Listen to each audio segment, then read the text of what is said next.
Merkel Media.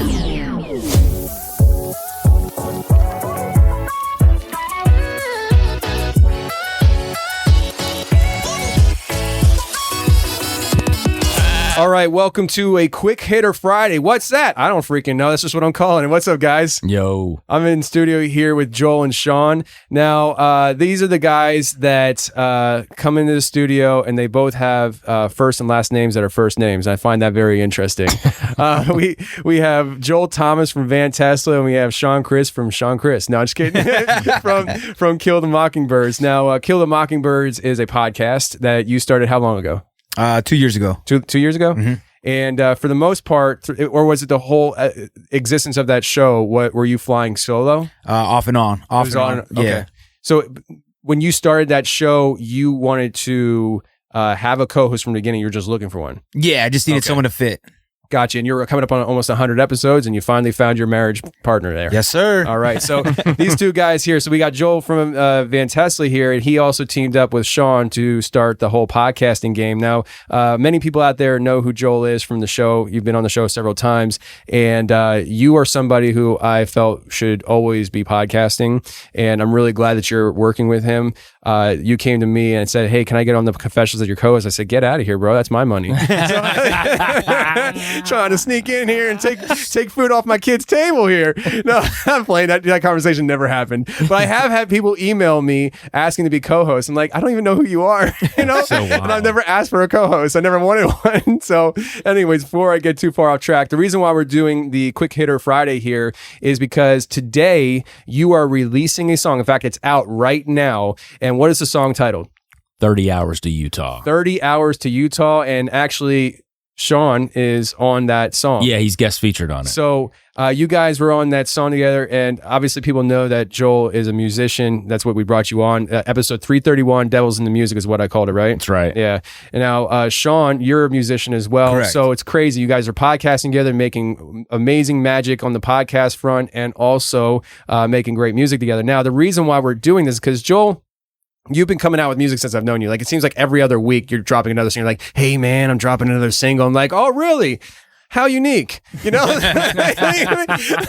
like you're always in the studio recording. You're always writing music, and it's like it's nothing new to me. Like, you're always making music. But the thing is, the reason why you're here is because this 30 Hours to Utah is actually one of the songs that's going to be on the album that's being released for the film we just filmed out in Utah. So we just went out to Utah filming a Skinwalker film. That's what I'm going to call it for now. I'm not going to give out the name, and I'm not going to be talking about the other very famous location out there, because apparently you can get sued if you say that name. Right. And so we're not going to go down that route. We're going to call them shapeshifters. And so we go out there and we shoot this film. Amazing things happened out there. Crazy stuff happened from the jump. Before we even arrived there, two of our other team, our producer and director, arrived a day before us, and they had crazy visual things happening before we got there. Things even before they got there, a week before, the owner of the property that told us we could stay out there said, hey, guess what happened? Blah, blah, blah. Ain't gonna drop it here. They'll find out. But holy crap, things were popping off there. And so we're excited going out there. We spend a week out there. Crazy stuff happened. We found tracks of things, and right. Yeah, let's just leave it at that. Redacted. Redacted, right? like Trump's search warrant. Yeah. So we go out there and we do our thing, and I could not tell everybody all the things that it encompasses what happened out there. And it's too much. It's too much. It's a developing thing.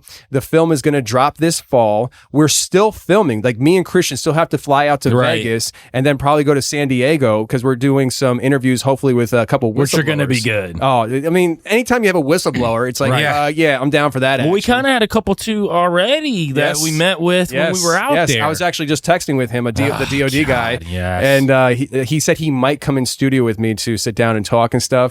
But if not, he said we can definitely do it remotely. Right. So I'm pretty excited about that, to be honest with you. But we went out there. We had that great journey. It really was. It was a great journey. And before we even went out there, we had in our mind that from now on, since we have somebody on our team that is extremely talented with music, you rap, you sing, you do rock, you can do pop, you can do country. I mean, like, what am I missing here? I mean, like, you can play the piano apparently, right? I've heard that and stuff. He plays the cello. I mean, I don't know what else you play. Banjos. I know you came from the hills of North Georgia, so ukulele. Yeah, so you're very talented, and so it would be a shame to just utilize you as, hey, we found a portal, Joel, jump in it. Yes, that's your job, and it's a great job to have for you, but I felt like there's more to the game. And when Joseph came up with the idea, why don't we just come out with a soundtrack, an actual album attached to every film we come out with, and have Joel make, it's like, genius. Right. And so that's what we're doing for this film. This film, that's going to be a million times, I'm telling you, a million times better than Dogman. And Dogman was great. It was great. Like especially for a shot in the dark. Like, I put the team together. I'm like, let's see what happens. No plan, no storyboard. We showed up and it's like, hey, let's just shoot and see what happens. Christian as a director is phenomenal. Oh, yeah. And so having that talent in Christian going out there, him having a game plan, it's a wrap, guys. I'm telling you, it's a wrap. And this album puts it over the top. I've heard several songs that's on this album. They are like another level. And so today, 30 Hours of Utah has dropped and released to the public. We're releasing it early so people can hear it, tell people about the song, how did it come together, and where can they find it? Yeah, so the song actually came together when we were coming back from Utah. So, everything just sinking in from the trip.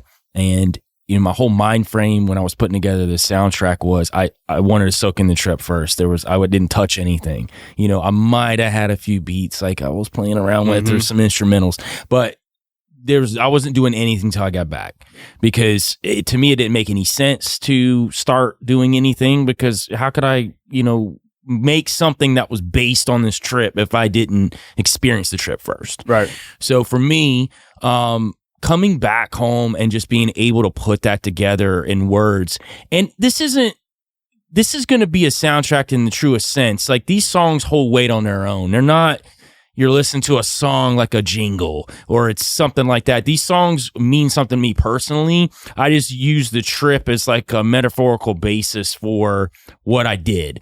So 30 Hours of Utah happened when we were on the ride back home. We're all exhausted. Yeah. We just saw Nephilim petroglyphs up on. Yes, we did. Six-finger giants. Six-finger giants. Yes. So my mind's already like blown again on the way home. Yeah. And I remember we were joking around about the trip. It was 30 hours to Utah. And I remember Ward saying, that'd be a good name for a song. And I'm like, it would. So I literally planned from that moment I was going to do it. I just didn't know when, because it wasn't the first song that I recorded off the soundtrack. So as I was like dabbling with different songs or different sounds, I came across the instrumental for it, and I'm like, this is it. And the hook came to me pretty quick. Like, it all started fitting. And I had just heard Sean, one of his songs that he sent over to me, it was unreleased, and he was singing on the hook, and it was very like country and this like raspy thing. I'm like, man, he's got like this whole other side that he hasn't tapped into yet. So I hit him up. I was like, look, I got this idea.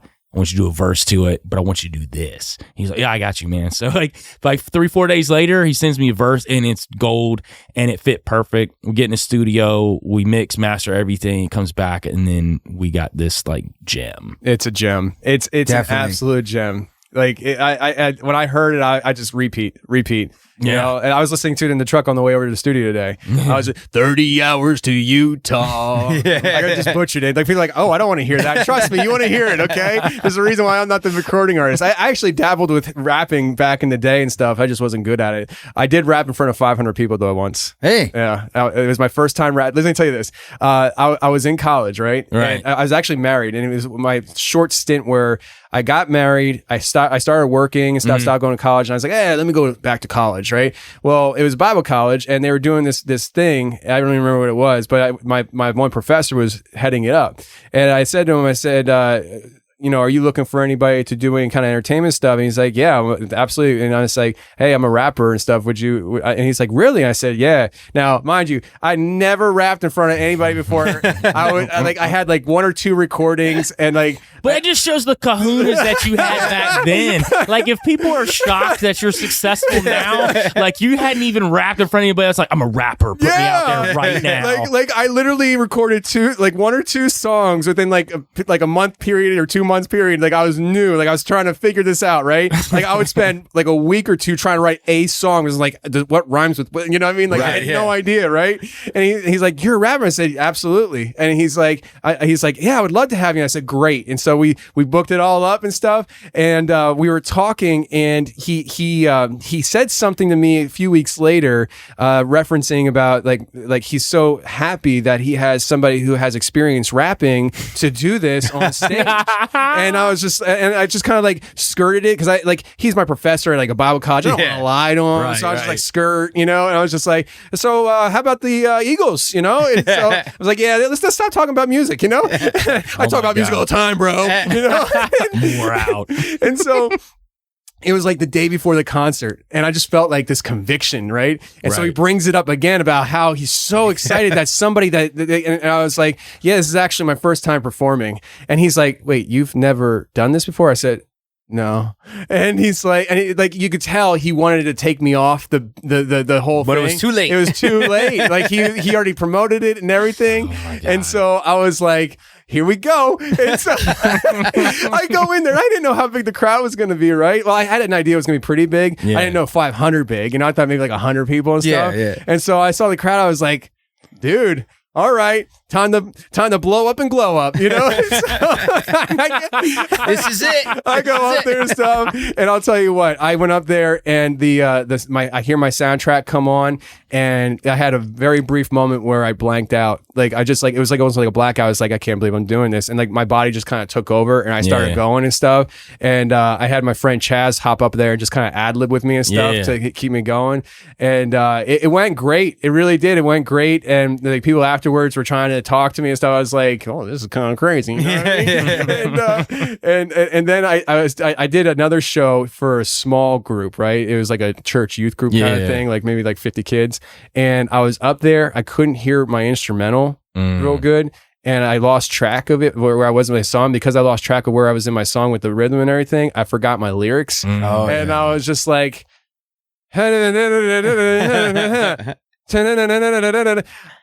I'm never doing this again. And that was the last time I did. I was like, I'm done. I'm not rapping. Well, actually, that was pretty good. That's like what they do now. See, I'm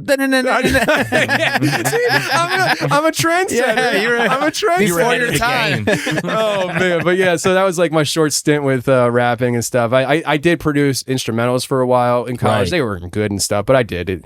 And I dabbled with mashups and stuff. But the actual rapping thing, I was just like, and I don't know if you remember, Joel, but I asked you if would you prefer to perform in front of people or actually just maybe record music and put it out online. You're like, absolutely record or perform in front of people and stuff. I'm the exact opposite. Yeah. Like maybe that's why I'm a podcaster. Yeah, I love both. Like to me, like it's a certain thing about getting like quality music with a quality sound out to people, but then there's a certain thing about being in front of people and then giving them like what they've heard already and being able to deliver that. And you get live. that energy, man. It's like probably what stand-ups would say as well. Like you get that energy from the crowd, and it's something that you can't get anywhere else. Yeah, absolutely. So we got 30 Hours of Utah coming out, and we have more music that's going to drop on. Are we going to drop any more before the album or before the film, or no? I'm going to keep it. Okay. How many songs are you planning for this album? 7. There's going to be 7 songs on the album.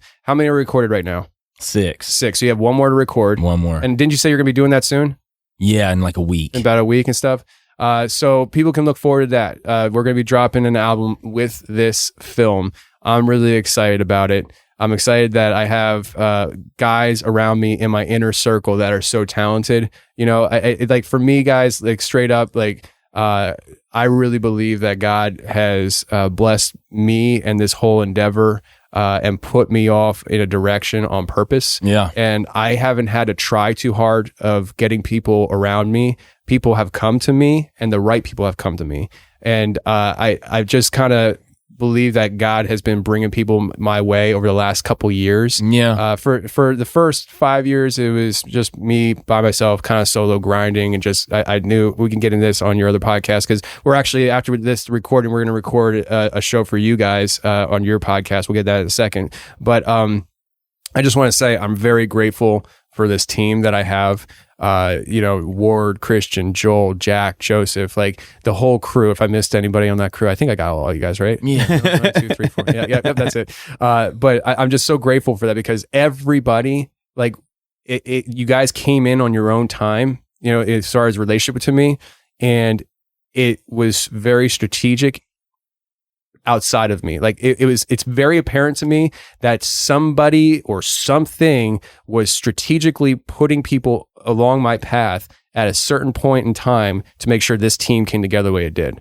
And I really believe the fact we all get along really well too. Oh, absolutely. It's like, really wild. You don't see that happen a lot.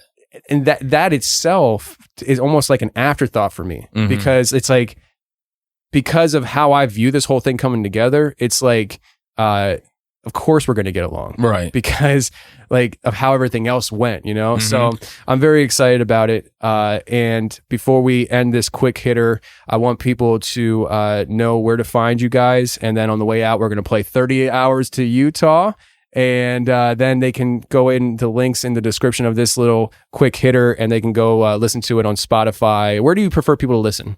It doesn't matter. Okay. So all the streaming comes to us regardless of where it's at. Whatever you prefer. We do have a lyric visualizer up on YouTube for this, though. So it's going to be nice. It's going to be some animated stuff with the lyrics, so people get to understand what's being said, and they can enjoy it in that way, too. That's something I like to do with, some, heavy-hitting singles that I put out, for sure. Cool. So with that said, guys, where can they find you guys online and follow you guys and all that good stuff? Operation Kill the Mockingbirds. Kill the Mockingbirds. Kill them. Bird killers. And Van Tesla Music. That's where you can get everything at. Both of that. It's either the podcast or the music, whatever you prefer. Absolutely. We're going to do a recording real quick. Actually, it's probably not going to be real quick, but we're going to do a recording now next for your podcast. Yes, sir. What's the goal with that whole recording, so people know? So just if people want to see an uncut version of Tony Merkel.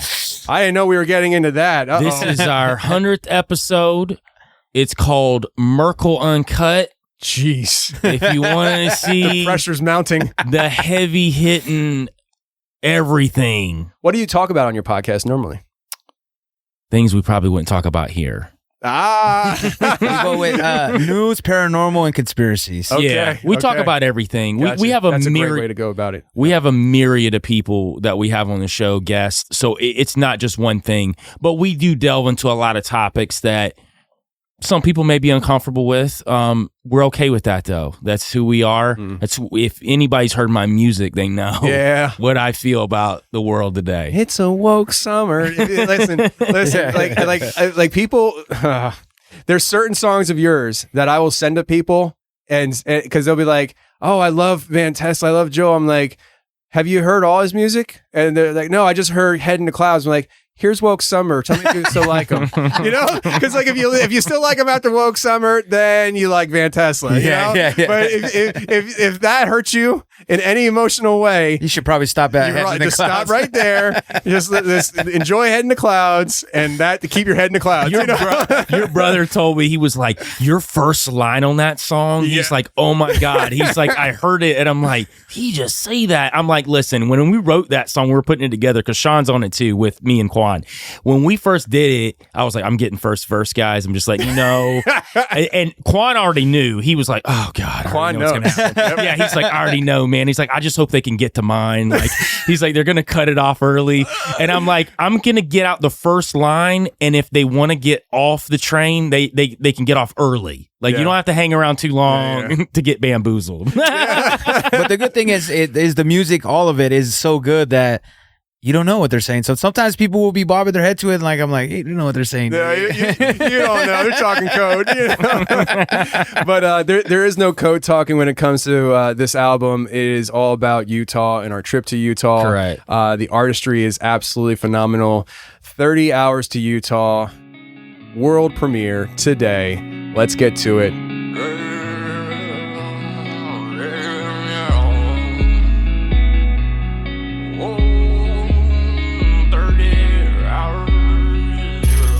30 hours to Utah. Whoa. Out of pocket, a cute ball goes. Air a little bit thinner, crossing the Rockies. Sounds in my head, luring me, ain't gotta be heartbeat. 30 hours to Utah. Whoa. Out of pocket, a cute ball goes. Air a little bit thinner, crossing the Rockies. Sounds in my head, luring me, ain't gotta be heartbeat. Drive off in the sunset, broaden my horizon.